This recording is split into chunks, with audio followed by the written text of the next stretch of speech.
What's up YouTube? This is Giant Jigglypuff 3. So I'm making a little quick tutorial, well, probably won't be quick, but I'm making a tutorial for how to do the Banjo Kazooie randomizer. I do have two versions. I have version 1.0.1. It is a little boring and there was a Windows Defender issue, but I assure you it's not a virus. The only issues I see with it is that it's very boring. It has like the minimum to change the gameplay, and I don't like the user interface. So I am working on a version 2. It's currently under beta. There are some features that do soft lock or crash. Trying to figure out what's going on with that. I am updating it, as you can see. But so far no one's gone to a Windows Defender issue, and there's a lot more features on there. So if you click on it, you'll download a folder. It'll have all of these things in it, including a README. Please read it. I worked hard on it. What it does not provide though is a version of the Banjo Kazooie ROM that you have to get yourself. It has to be a NTSC version 1.0. If you have a different version, you can convert that using a patcher. I will provide one in the description below. But until then, whenever you run this, it will open up like this. So, the ROM file, if you click on this, you do have to click in the location of a ROM file where none of the folders have any weird characters. So you can't have like dollar signs, can't have exclamation points, can't have spaces. I'm so sorry. I know that's inconvenient, but please try to remove all of those when trying to run this. For the seed, you can pick any positive integer, or you can just click on this and it'll just create one for you. I'll explain these settings in a second, or not a second. I'll explain this at the very end probably. Now, these are separated into 3 different categories for the collectibles.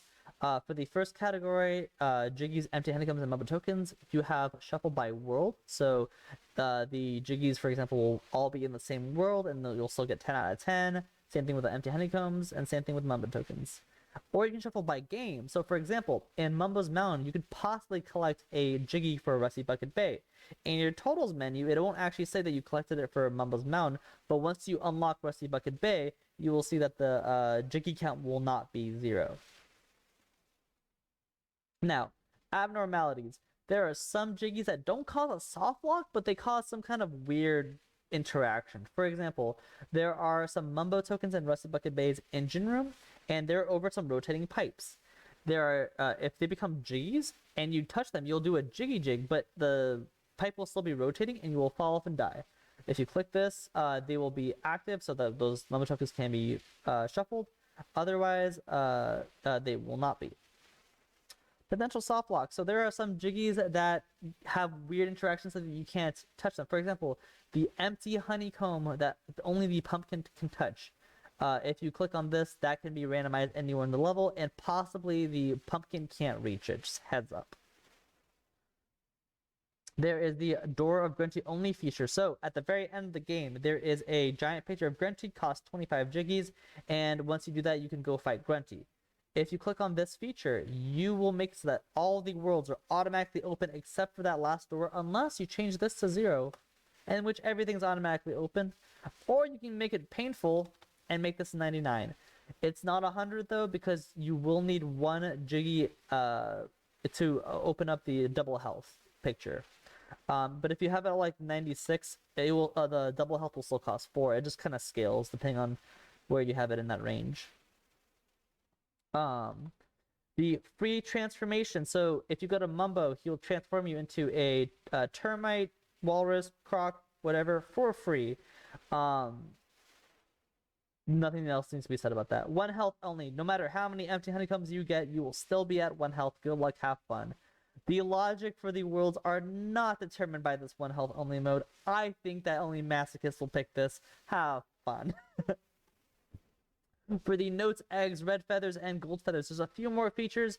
You can't shuffle by world and by game. That is fine. But there's also the randomize, which I will get to in a second. And there's also all notes, which basically turns all eggs, feathers, and gold feathers, except for a few particular ones, which I will go in the next section about. They'll turn those all into notes. I think there's like a maximum of like 2,300 or something like that. I didn't count it, but that is an option. So, for the note doors, kind of like how you had Door of Grunty only, You do have the option of saying final node door only, which only all the node doors will be actually disappear. They won't even be there except for the A10 node door, which you can set the value to. However, you can also go scaling node doors. So for example, if I were to make this 420 because I'm a memer, the node doors will scale depending on like how much it usually was before. So for example, 50 out of 810 will become something else. I don't know the math on that. But however, if you choose randomize, the cost of the node doors multiplied by 10% or 10%. So the maximum number of nodes, for example, is 900, right? And if you were to click randomize, sorry, yeah, if you click randomize, but you left this at like 810, right? There would be 900 notes in the world because it's like scaling at the same amount. So if you do 420, it would be, I don't know, like probably like 470 something. I don't know, something like that. But basically, the randomize will make it so that there's a random number of notes scattered around the worlds. The carrying capacity before Cheeto and after Cheeto. So the maximum you can do for these is 255. Also, the maximum you can do for this is 900 unless you have all notes, which then you can do 2000. But you can make these up to 255. I have no idea what happens if you do this. It could break, it could not break. I have no idea. I haven't tested it. I might test it after this video. But you can also make these random if you wanted to. For the Jinjos, 1-ups, and miscellaneous objects, you can only shuffle those by world because, for example, Jinjos need all 5 to be collected within a single world for it to count. Now, here's where those eggs and feathers come in. So, there are some eggs and feathers that are structured differently in the code to where they're more like Jinjos and stuff in the code than they are like the normal eggs and feathers. And therefore, if you click this one, you will include those in the randomization with Jinjos, 1-ups, and miscellaneous objects. I do recommend it. It's kind of fun. Then next is starting lives. You can make this up. Technically, you can make it up to 255, but I have no idea what happens if you overflow, so I just recommend 69. If you need more than 69 lives, then you probably should pick easier settings. Warps. Now, here's where the weird stuff gets. Now, we have Basic Shuffle and Bottle Shuffle. Basic Shuffle is what is in version 1.0.1, where the first world is guaranteed to be Mumbo's Mound with Shock Jump Pad, Talon Trot, and Beak Buster, because those are the 3 moves you need to progress the lair. Every other world that can have a move normally, that move gets randomized. So I guess shuffled. But, for example, Clanker's Cavern, where you learn Wonder Wing, could be eggs, and you might need eggs to fight Gruntilda. The other option is Bottle Shuffle. This one, shout outs to Wizard, he helped me with the logic. But basically, the Bottles Hills are randomized with the Jinjos, miscellaneous objects, and the 1-ups. And there are specific locations that you can learn a move, but you can't learn a move underwater, and you can't learn a move in the air. But for the most part, we have the bottles in safe locations where you can learn the move, and hopefully the cameras don't crash. Crossing my fingers. Sometimes it crashes. If it does, please let me know. I do believe it makes a greater experience. Mumbo's Mound will not be guaranteed to be the first world. In fact, I think a lot of the times it's Rusty Bucket Bay because of how many locations you can have bottles, and also how little moves you actually need to do Rusty Bucket Bay. Starting the game with all moves, pretty simple. You start the game with all moves, and I think some other flags are actually checked as well. Guilty, I don't know, assembly. I did use Banjo's backpack to figure out how to do this one, so shout out to Banjo's backpack. Within world warps, so these are for world entrances. This is for just within the world. So you can shuffle the warps by world. So for example, you go into Mumbo's Mountain, and then you go into Mumbo's Skull, and instead of the skull, you go into Ticker's Tower. You go into Ticker's Tower, you show up at the top of Ticker's Tower, etc. Or you can shuffle by game. Now, heads up, I do have the disclaimer here because people don't read the README, but the shuffle by game might crash. There's just some warps that for some reason can't be moved to other worlds, and I don't have a list of them, and I tried my best to go through them to try to eliminate all the ones that are causing crashes. If you do either of these features, there are some warps that do not leave the world no matter what, or don't even leave the room, because they're needed for some kind of progression. So just a heads up on that. It is Shuffle by Game is fun. I recommend if you do it on emulator, not EverDrive, because I have no idea what it does on EverDrive. But Shuffle by World should be fine both versions. Starting area. This is more of a feature for developers or hackers. But you can start out whichever world you want to be. I do also have you can start in a random location that's always safe or safe if you give yourself all the moves. If you do click safe with all moves, it doesn't check it here because it will actually force you to learn all the moves when it randomizes where you are. Skipping the intro cutscene, please, if you do skip the intro cutscene, watch it one time. I actually have custom text for the intro cutscene. I have custom text for the you going into the lair, and it would mean a lot to me if you watched it once, whether it's on a YouTube video or you played it. But anyone else who just doesn't want to deal with it anymore, you can skip the intro cutscene. I don't know how to make it skip the cutscene where you go into the lair though. So sorry. Maybe one day I'll figure that out. Enemies. So there are enemies that do have a star next to them. If they do have a star, that means that they have a potential to soft lock or crash the game. Cough, cough, yum yums. I hate yum yums. They kept breaking TTC. But you can shuffle the enemies within the worlds. It still won't shuffle yum yums. Or you can randomize them, and it'll only randomize the ones that you have selected. So if you have shuffle, it won't even consider it. But if you just click randomize, there's a button for checking all the non-soft lock ones, and if you just want to remove the enemies from those, so you can start your own little let's go for that. Aesthetics.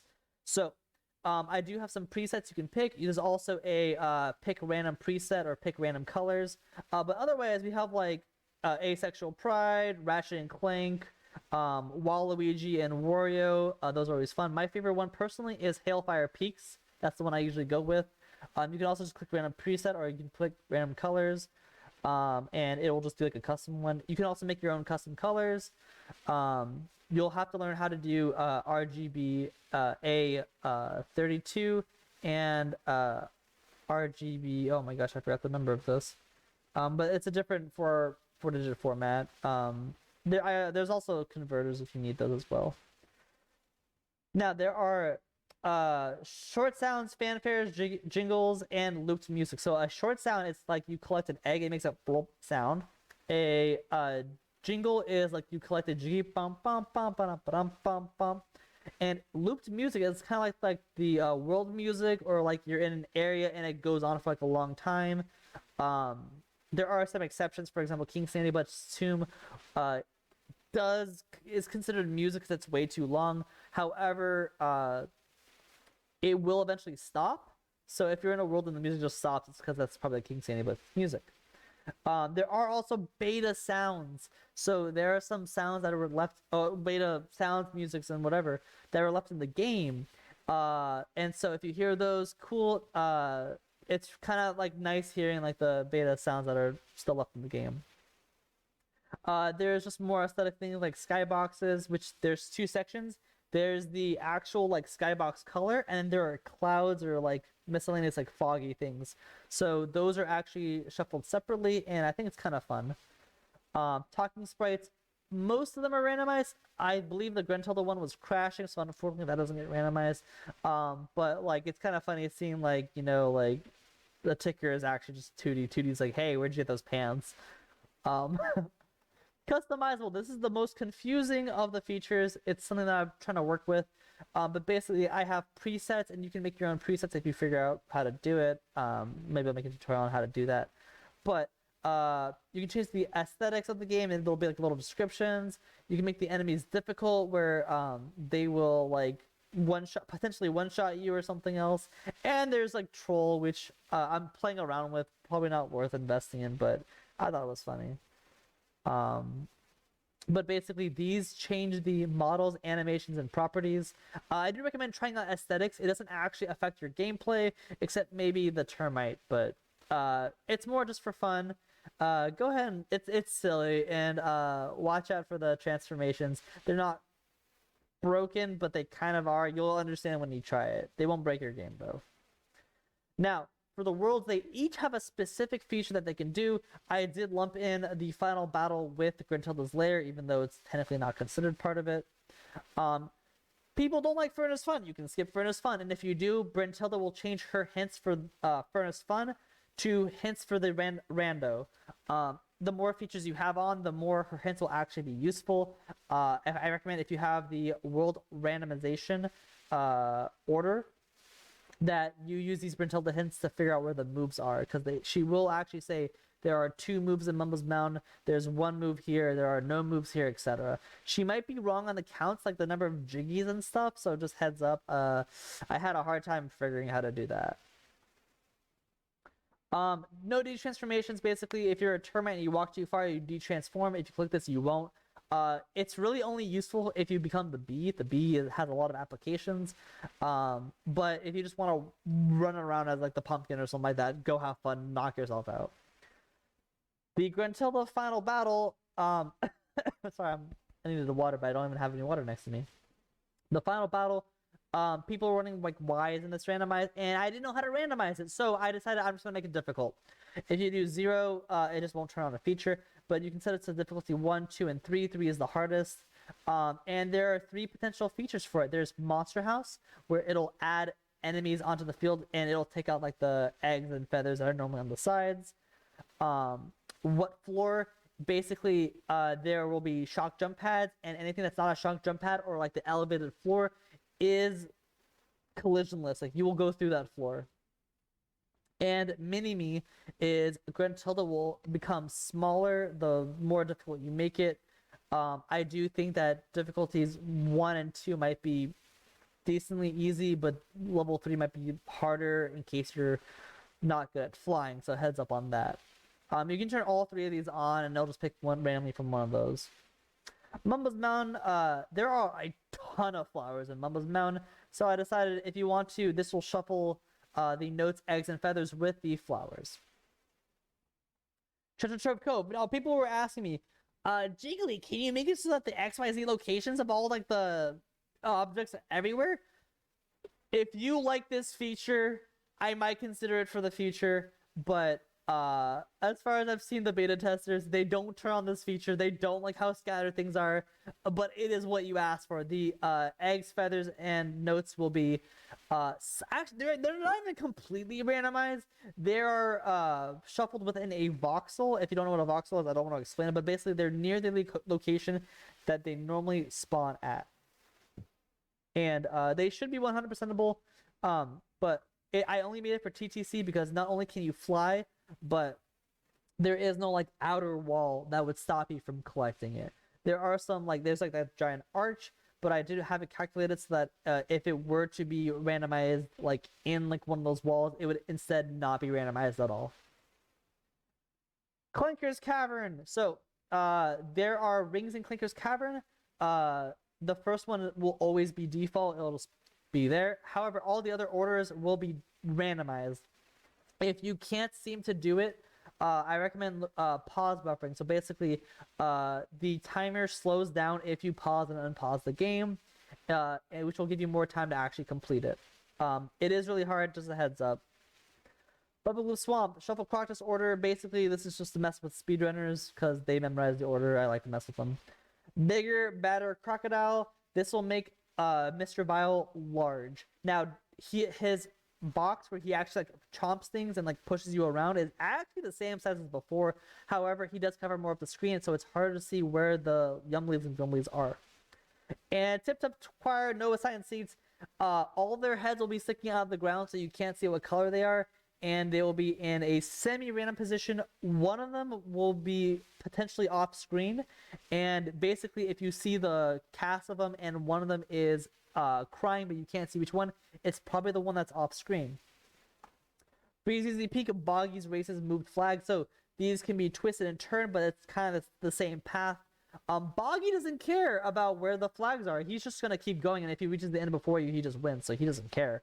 However, you will have to like kind of like move around and try to get those. It is a little bit harder, so good luck. I did have issues with it. Ancient Ones order, typically the Ancient Ones are already randomized, except for the first one. The first one's not actually randomized, so this actually shuffles the order of the Ancient Ones, including the first one. Most just mess with speedrunners. Jigsaw heads, so around the maze there's 3 heads. Which one you have to shoot eggs to, it'll move it to the next one. It's mostly just a mess with speedrunners. And randomizing the matching puzzle. So I couldn't actually get the textures to move around. However, I was able to change the colors of those textures. So now you're matching the colors together. If you are colorblind, I do have a setting in Miscellaneous called Cheat Sheet. And you can click on that because I don't want to limit who can play this randomizer. So if you need the cheat sheet, go ahead and click on that. Mad Monster Mansion. Pots are lit. So there are pots in the graveyard, and normally you poop in those and they spawn a Jiggy. However, I moved all of those out of the main area. They will be in the rooms, and they will be hidden inside the fire. Now, the pane for the pots will no longer be there, so you won't actually get pain when you're on like the fire with the pots on them. So you can either test it that way, or if you go into first person and look at the fire, if you see sparkles, that means that will give you pain. If you don't see sparkles, there might be a pot hidden in there. Some of the pots are actually well hidden, some of them are not. And I tested it out. You can't shoot the eggs in any of the pots. Some of them you have to get on weird other things to shoot at them. Some of them you can just throw them backwards and it'll work. But there's that. Randomize Matan song. So he typically has a pattern. This is mostly the mess with speedrunners, but basically now he can click anywhere on the keyboard, just follow his pattern. Rusty Bucket Bay. Known as a combination, it is 3 1 2 1 1 1. This will actually randomize the combination, and the combination will show up on the side of the boat like normal. So again, typically just a mess with speedrunners. So Click Clock Wood. Now this one I didn't want to mess with like Eerie or the plant. However, for the sake of tracking everything, you can randomize Click Clock Wood by season or by within world. If you click on within world, it will actually so like, okay, for example, there are 16 notes in spring, 16 in summer, 48 in fall, 16 in winter, and 4 in the lobby. If you click by season, there will still be 4 in the lobby, 16 in spring, etc. If you click within world, it will actually move everything within the world as if it's one giant world. If you click on like the collectible features saying shuffle by game or by world, yeah, if you say by game, it'll actually ignore this feature entirely. And it'll always do it within the world. So just a heads up. Now the miscellaneous, creating a cheat sheet, I've already talked about a little bit, but basically if you click on this, you'll get things like where you learn moves, the order of the worlds, the Gobi's Valley matching puzzle, how the music is shuffled. So like if you're trying to like, oh, is this the beta music? You can actually check to see what replaced what. I recommend you always click on remove extra files. Basically, when I am not creating and I am not adding onto the randomizer by putting on a file. I take parts of the ROM and I extract them into the randomized ROM folder, and that gets manipulated and put back into the game. If you're a developer, you could have this off and look at those individually, but if you're not a developer, I recommend you just always have this on. Show tooltips. People don't read the README. I have learned that the hard way. So you can actually just hover over the Gruntildas with this feature on, and she will give you a short description of what each of these things are. Hopefully it's enough. If it's not enough, please read the README. I can't stress it. I have a button for opening the README. Please use the README. Now to go back to this very first feature over here. If let's say you set some random settings, you can generate a code. It is very long. However, you don't need to read it. All you have to do is Control A to copy it, give it to someone else, and then apply. They can post it, apply the settings, and apply their own seed. And you should have the same settings. If you don't, please let me know. Sometimes I'm off by like a few things. Making this code was really weird. And you can actually save configurations. I do have some recommended. I have nothing in case you just want a blank slate. I have everything in case you want to turn on everything. I don't recommend it though. Meme percent. I don't think I give out the 100%able thing, but this also includes the C that's 100%able. If you only wanted the grunty fight, you can too. And you can also like load a setting. It'll just say anything, but you load it. And if you don't actually click on anything, it'll give you an error. You can make it so it randomly selects a configuration, or you can make it randomly select every setting in the game except for aesthetics, because these don't actually affect the game, and miscellaneous, because these also don't affect the game. So it also won't. Does it change your seed? It does change your seed. Okay, interesting. So those are all like the main features. When you run it, you will see a Mumbo pop up. He'll give like little quick like quips. If it errors, it will say it errors and probably read the readme. The readme will probably just say something along the lines of contact me, because for the most part, I feel like I got most errors. There are a few errors I do have in the readme, and he goes through all the stuff. He found an error.